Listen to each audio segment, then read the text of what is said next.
Hey guys, it's me, Seren, back with another video.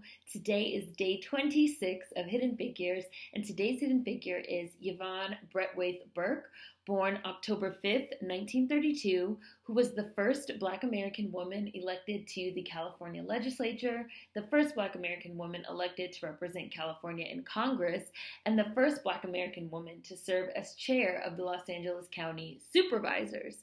In 1973, she became the first member of U.S. Congress to give birth while in office, and she was the first person to be granted maternity leave. So there's going to be a lot of firsts in this video. Yvonne Watson was born on October 5th, 1932 in Los Angeles as the only child of James A. Watson and Lola Moore. After first attending a public elementary school, she was sent to a private school for exceptional children where she endured racial taunts as the only Black student. She fared better in high school where she was a member of the debate team, vice president of the Latin Club, and girls vice president. Burke attended the University of California, Berkeley from 1949 to 1951 before receiving a bachelor's degree in political science from the University of California, Los Angeles in 1953. She earned a law degree from the University of Southern California Law School in 1956 as one of the first Black women to be admitted to the University of Southern California Law School. She worked her way through law school by modeling. Upon graduating, she found that no law firms would hire a Black American woman, and so she opened her own private practice, specializing in civil, probate, and real estate law.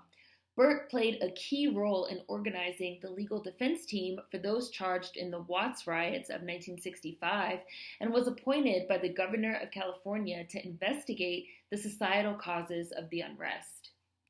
Burke was elected to the California State Assembly in 1966, representing Los Angeles' 63rd District. She beat 6 male opponents for the position, including one whom accused her of being a Black militant and a communist.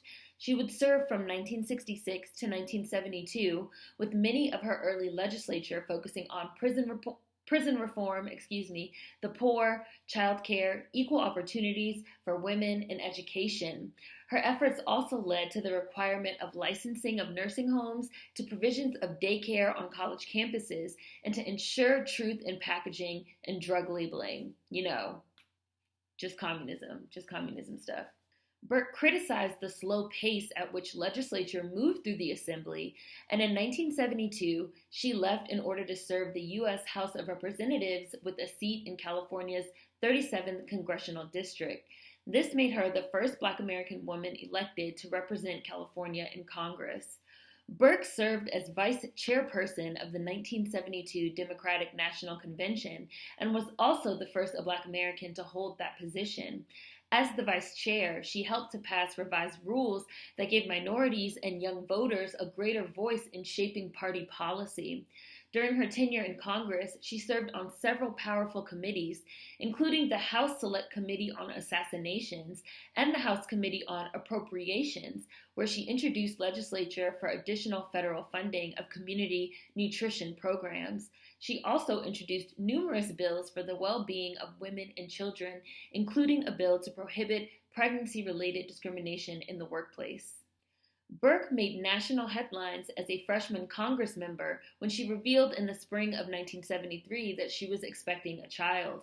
With the birth of her daughter Autumn, Burke became the first member of Congress to give birth while in office and the first to be granted maternity leave by the Speaker of the House of Representatives.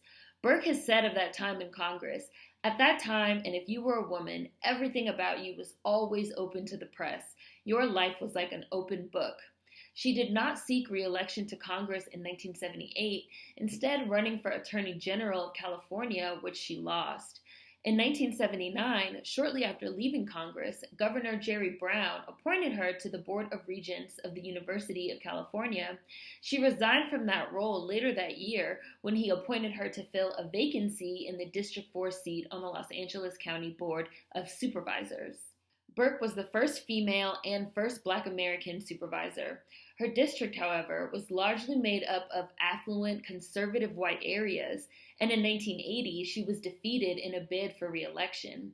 She returned to private law practice until 1992, when she ran for a District 2 seat on the LA County Board of Supervisors and won, becoming the first Black American to win outright election as an LA County supervisor. 1 year later, she became the first Black American female to serve as chairperson of the LA County Board of Supervisors in 1993. She remained an LA County supervisor until retiring in 2008, and as chair and member of the Board of Supervisors, Burke focused her efforts on improving the lives of children, the poor, and improving transportation in Los Angeles. She was also the first woman chair of the Congressional Black Caucus. On March 29, 2012, she was nominated by President Barack Obama to serve on the Amtrak Board of Directors, where she still works, along with serving on the California Transportation Commission. Burke has received several awards and accolades, including the UCLA Alumni Award for Professional Achievement and being named Woman of the Year by the Los Angeles Times. She is a fellow of the Kennedy School of Politics at Harvard and a Chubb Fellow at Yale University, and also received the NAACP's Lauren Miller Award in recognition of her efforts on behalf of the California legal system. And for a quote, described as an outspoken and articulate advocate of social welfare, Burke has stated she viewed Congress as a way to make a difference. I want to be able to look back and say there are people whose lives are better because I served there. And that's Yvonne Brathwaite Burke, a hidden figure. There will be links and information on her in the description box. Hopefully you guys enjoyed this one. Food for thought as always, and I'll see you guys tomorrow with our 27th hidden figure. Only 2 hidden figures left. Can't believe it. So see you guys tomorrow. Peace.